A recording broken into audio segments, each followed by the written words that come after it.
Kabalo ba mo mga idol ug kinsa ang nagama aning mga robota? Way lain, taga-Sagbayan ra. Oh, wala mo nasayop sa inyong mga nadungog. Taga-Sagbayan ra ni sila. Unya, mga bata pa gyud, mga estudyante ni sa usa ka public school diri sa Sagbayan, Bohol, sa Japar Memorial High School ug sa Santa Catalina Elementary School. Proud gyud kayo ta ani mga bataa kay sa ilang pangidaron nakagama na og naka-program na sila og nagkalain-laing mga robot.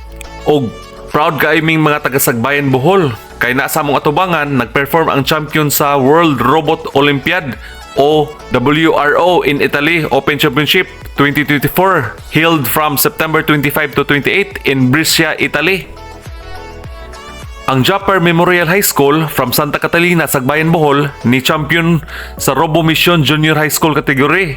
Di ba proud gyud kayo ta nga nakuha gyud sa atong mga kabataan ang usa ka prestiyoso nga kadaogan sa kalibutan sa mga robot. Abi na ako og karong panahon ng mga idol makamaura aning paggama og robot para lang sa mga inila og sikat nga mga eskwelahan. Apan wa gyud nagpalupig ang atong mga kabataan, mga estudyante sa Japar Memorial High School. Tungod di sa ilang mga paningkamot o sa mga suporta sa ilang mga coaches, suporta pod sa school o sa local government sa Sagbayan, Bohol. Og dili lang ang mga champion ang ni-showdown dire, daghan pa gyud ni sila. Ilang ipakita ang mga nagkalaing-laing klase nga robot. Naay mga robot nga masugo, napoy robot nga mga tabang para kanato.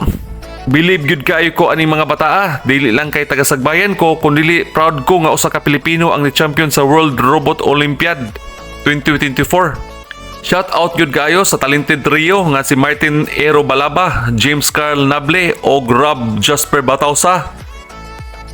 O sa ilang mga coaches, ma'am and sir, I salute you. O sa ilang mga parents, I'm sure perting lipaya gyud sa ilang mga gidikanan.